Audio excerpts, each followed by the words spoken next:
ശബരിമല സ്വർണ്ണക്കൊള്ള കേസിൽ വിവരങ്ങൾ ചോദിച്ചറിയാൻ നടൻ ജയറാമിന് ഇ.ഡി. നോട്ടീസ് അയച്ചു എന്ന് വാർത്ത വരുന്നുണ്ട്. അടുത്ത ചൊവ്വാഴ്ച ഇ.ഡിക്ക് മുന്നിൽ ഹാജരാകാനാണ് ജയറാമിന് നിർദ്ദേശം കിട്ടിയിട്ടുള്ളത്. വിഷ്ണു സുരേഷ് കൊച്ചിയിൽ നിന്ന് ഈ വാർത്തയുടെ വിവരങ്ങൾ നൽകും. വിഷ്ണു, ശരിക്കും ഈ ഉണ്ണികൃഷ്ണൻ പോറ്റി ജയറാമിനെ മിസ്ലീഡ് ചെയ്തതാണ് എന്ന് എല്ലാവർക്കും മനസ്സിലായിട്ടുണ്ട്. പക്ഷേ എന്തായാലും ഒരു ഭക്തൻ എന്ന നിലയിൽ ജയറാം ഇതിനൊക്കെ മറുപടി പറയേണ്ടി വരുന്നു എന്നത് മറ്റൊരു കാര്യം.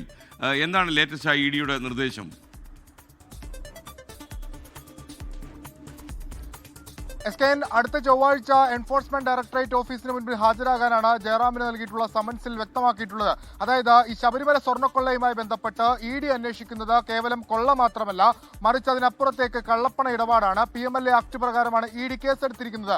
അതായത് ഈ ശബരിമല സ്വർണ്ണക്കൊള്ള വഴി ഈ പ്രതികൾ ഏതെങ്കിലും തരത്തിലുള്ള സാമ്പത്തിക നേട്ടമുണ്ടാക്കിയിട്ടുണ്ട്, അത് കള്ളപ്പണം വെളുപ്പിക്കൽ നിയമത്തിന് പരിധിയിൽ വരും എന്നുള്ളതാണ് അവരുടെ വിലയിരുത്തൽ. ആ പശ്ചാത്തലത്തിലാണ് നമുക്കറിയാം ഈ ചിത്രങ്ങളൊക്കെ പുറത്തു വന്നതാണ്. പോറ്റിയും അതോടൊപ്പം തന്നെ ജയറാമും തമ്മിൽ നിൽക്കുന്ന ചിത്രങ്ങൾ, അവിടെ ജയറാമിന്റെ വീട്ടിലെത്തി പൂജ നടത്തുന്ന ദൃശ്യങ്ങൾ, ഈ കട്ടളപ്പാളിയുമായി ബന്ധപ്പെട്ടുള്ള അത് വെച്ചുകൊണ്ട് പൂജ നടത്തുന്ന ദൃശ്യങ്ങളൊക്കെ പുറത്തു വന്നതാണ്.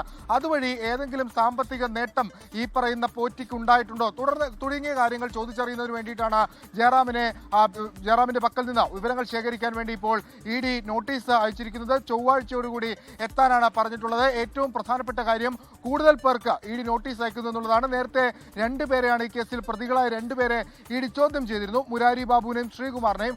അതിനപ്പുറത്തേക്ക് മറ്റു പ്രതികൾ ഉണ്ണികൃഷ്ണൻ പോറ്റി ജയിലിന് പുറത്തുണ്ട്. ഉണ്ണികൃഷ്ണൻ പോറ്റിക്ക് ഇതുവരെ നോട്ടീസ് അയച്ചിട്ടില്ല. മറ്റ് ഈ കേസുമായി ബന്ധപ്പെട്ട് വിവാദങ്ങളിൽ പെട്ടിരുന്ന ചില ആളുകളുണ്ട്, അവർക്കാർക്കും നോട്ടീസ് വന്നിട്ടില്ല. പക്ഷേ അടുത്ത ഘട്ടമായി അല്ലെങ്കിൽ അടുത്ത നടപടിയായി സാക്ഷി പട്ടികയിൽ നിന്നുള്ള ജയറാമിനാണ് നോട്ടീസ് അയച്ചിട്ടുള്ളത്. കൂടുതൽ ക്ലാരിഫിക്കേഷന് വേണ്ടി നോട്ടീസ് അയച്ചു, അല്ലെങ്കിൽ അദ്ദേഹത്തിൽ നിന്ന് കൂടുതൽ വിവരങ്ങൾ തേടുന്നതിന് വേണ്ടി നോട്ടീസ് അയച്ചു എന്നാണ് നമുക്ക് മനസ്സിലാക്കുന്നത്. അതിനൊരു അടിസ്ഥാനം ഇതാണ്: സാമ്പത്തിക നേട്ടം, അതായത് സ്വർണ്ണക്കൊള്ള വഴി ഉണ്ണികൃഷ്ണൻ പോറ്റിയും കൂട്ടരും സാമ്പത്തിക ലാഭം ഉണ്ടാക്കിയെന്നാണ് ഇ.ഡിയുടെ വിലയിരുത്തൽ.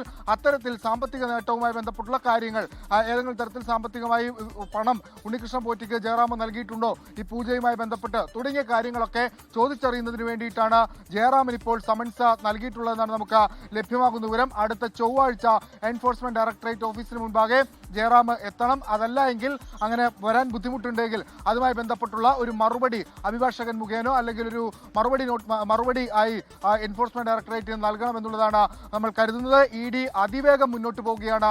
ശബരിമല സ്വർണ്ണക്കൊള്ളയുമായി ബന്ധപ്പെട്ട് ഒരിടത്ത് ചോദ്യം ചെയ്യൽ നടക്കുന്നു, പ്രതികളുടെ ചോദ്യം ചെയ്യൽ നടക്കുന്നു, മറ്റൊരിടത്ത് സാക്ഷികളെ അവരുടെ മൊഴി രേഖപ്പെടുത്തുന്നു. ഒപ്പം സമാന്തരമായി തന്നെ സ്വർണ്ണക്കൊള്ളയുമായി ബന്ധപ്പെട്ടുള്ള സാമ്പത്തിക ഇടപാടുകളുടെ രേഖകൾ കേന്ദ്രീകരിച്ചുള്ള പരിശോധനയിലേക്ക് പോകുന്നു. അങ്ങനെ എല്ലാ ഭാഗങ്ങളും കേന്ദ്രീകരിച്ച് ഇ.ഡിയുടെ സമഗ്ര അന്വേഷണം മുന്നോട്ട് പോവുകയാണ്. അതിനിടയിലാണ് ഇപ്പോൾ ജയറാമിന് കൂടി എൻഫോഴ്സ്മെന്റ് ഡയറക്ടറേറ്റ് ഇത്തരത്തിലൊരു സമൻസ് ശബരിമല സ്വർണ്ണക്കൊള്ളയുമായി ബന്ധപ്പെട്ട് നൽകിയിട്ടുള്ളത്. ലോകത്തെവിടെയായാലും ഏത് സമയത്തും 24 വാർത്തകളും ഓഗ്മെന്റഡ് റിയാലിറ്റി പാക്കേജുകളും എക്സ്പ്ലെയിനറുകളും വിശദമായി കാണാൻ ഞങ്ങളുടെ യൂട്യൂബ് ചാനൽ നിങ്ങൾക്ക് സബ്സ്ക്രൈബ് ചെയ്യാം.